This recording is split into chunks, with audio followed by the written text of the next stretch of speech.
நற்பவி நலம் பெறுவோம் வளம் பெறுவோம். இந்த காணொலியை பார்த்து கொண்டிருக்கும் அன்பறிஞர்களுக்கும் சப்ஸ்கிரைப் செய்த சொந்தங்களுக்கும் சீர்வராகினி அறக்கட்டளையின் சார்பாக பொன் பரமேஸ்வர சுவாமியின் ஆசீர்வாதங்கள், நன்றிகள். சாய்ராம். பெரிய கேள்வி கேட்டுவிட்டாங்க எல்லாரும். அதுக்கு என்ன பதில் சொல்ல போகிறேன்னு தெரியல. வாழ்வில் எப்படி நான் வெற்றி பெறலாம், வெற்றி பெறதுக்கு என்ன செய்யணும்னு கேட்குறாங்க. அதுக்கு என்ன பதில் சொல்கிறேன்னு தெரியல எனக்கு. இருந்தாலும் எனக்கு தெரிஞ்ச மாதிரி சொல்கிறேன். நான் அனுபவித்த சில அனுபவங்களை உங்களுக்கு ஷேர் பண்ணுறேன். வெற்றி தோல்வி என்பது வாழ்க்கையில் சகஜம். தோல்வி அடைஞ்சால் தான் வெற்றியை பார்க்க முடியும். தோல்வி அடையணும். தோல்வி தான் வெற்றிக்கு அறிகுறி. வெற்றி பெற்றே இருந்தானா தோல்வியை சீக்கிரம் தழுவிடும். அப்போ நம்ம மனசு அதை தாங்கிக்கூடிய சக்தி இருக்காது. ஆகவே தோல்வி அடைஞ்சிட்டே இருந்தோன்னு வைங்களேன், வெற்றி வரும்போது கண்டிப்பாக நம்ம ரொம்ப சந்தோஷமாக இருப்போம். ஸோ அதாங்கய்யா எப்படின்னு கேட்குறீங்க. வாழ்வில் வெற்றி அடைவது எப்படி? வெற்றி பெற என்ன செய்ய வேண்டும்? வாயை கவனிக்க வேண்டும் மெயினாக. ரெண்டாவது உன்னுடைய மூச்சை கவனிக்கணும். ரெண்டும் ஒன்றாச்சுன்னா என்ன ஆகும்? வாழ்க்கையில் வெற்றி நிலைக்கு போகலாம். அது எப்படி சாமி அது அப்படின்னா,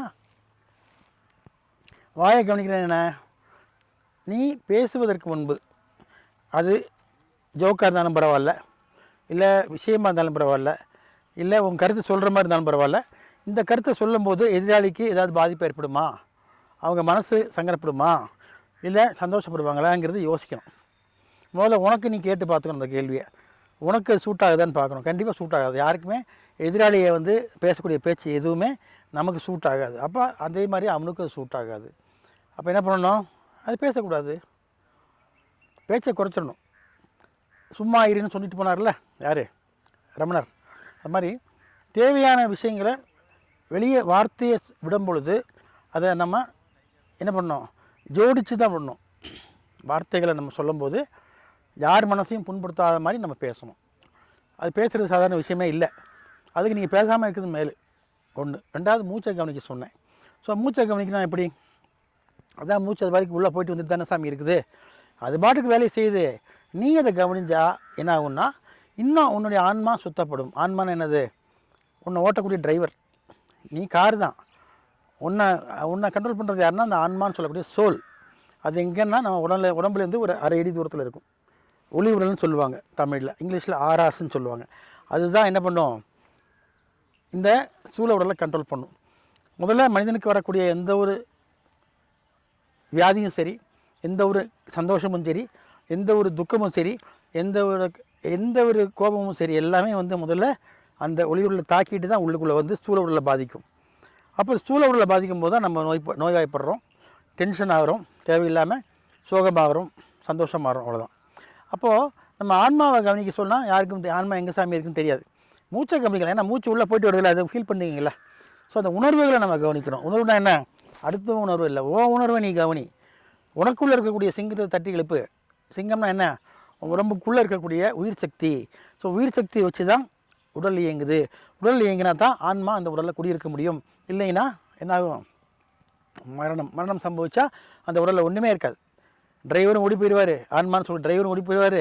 அந்த பேட்டரி கனெக்ஷன் சொல்லக்கூடிய அந்த உயிரும் போயிடும். உயிர் போச்சுன்னா அதில் ஒன்றுமே இல்லை, வெறும் டெட் பாடி தான்.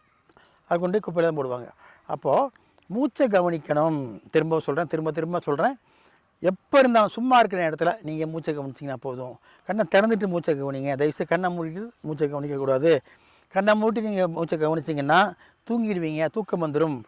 ஆல்ஃபா பீட்டா ரேஸ் அதிகமாக உங்களுக்குள்ளே வர்றதுக்கு காரணம் என்னென்னா மூச்சை கவனிக்கிறதுனால தான். அப்போது தூக்கம் வராதுங்க, கண்ணை மூடிட்டு மூச்சை கவனிங்க, தூங்கிடுவீங்க.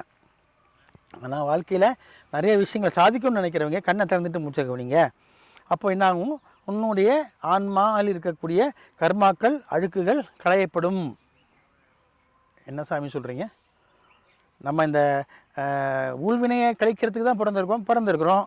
அதை அழிக்கவே முடியாதுன்னு எல்லோரும் சொல்கிறாங்க. முடியாது தான். ஆனால் ஒரு வழி இருக்குதே. இப்போது எல்லாத்துலேயும் ஒரு லூப் ஹோல்னு சொல்லுவாங்க. அது புகுந்து போயிடலாம். ஆனால் அது எல்லாருக்கும் தெரியாது. அது விவரமாக யாராவது ஒரு சில ஆறுகளுக்கு மட்டும் தெரியும். அப்போது அந்த லூப்போல்னு சொல்லக்கூடியது தான் நான் சொல்கிறது. உங்களுடைய வாயையும் மூச்சையும் அமைதியாக வைத்துக்கொண்டு கவனிக்க வேண்டியது. வேறு ஒன்றுமே தேவையில்லைங்க. நீங்கள் மூச்சு பயிற்சி பண்ண வேண்டாம், பிராணாயாமம் பண்ண வேண்டாம், யோகா பண்ண வேண்டாம், ஒன்றும் பண்ண வேண்டாம். மூக்கு வழியாக போகக்கூடிய மூச்சை அது நீங்கள் அதுவும் இடங்களையா பிங்களையா பார்க்க வேண்டாம், சூட்சமாக நடிகான்னு ஒன்றும் பார்க்க வேண்டாம்.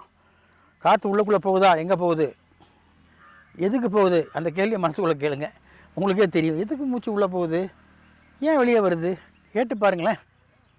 என்னடா அது பைத்தியம் மாதிரி நினைக்கிறீங்களா? கண்டிப்பாக பைத்தியமாக இருக்கும். ஆனால் அதோடைய விவரம் புரிஞ்சிச்சுன்னா உங்களை அடிச்சுக்கிறதுக்கு ஆள் கிடையாது. You are the number 1 person in this world. So எப்பேற்பட்ட ஒரு பிரச்சனையும் அதை வந்து சரி செய்யக்கூடிய ஒரு சக்தி எங்கே இருக்குன்னா மனோசக்தி தான், அந்த மனோதிடம் தான்.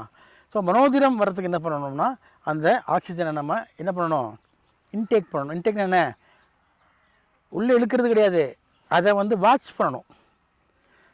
இப்போ வாட்ச்மேன் வெளியே போடுறாங்க ஒரு தோட்டத்தில், அவன் என்ன பண்ணுவான், தோட்டத்தில் இருக்க செடி கொடிகளை வாட்ச் பண்ணிகிட்டே இருக்கணும். இல்லைன்னா என்ன ஆகும், திருட்டு போயிடும், இல்லை பூவை பறிச்சுட்டு போயிடுவானுங்க.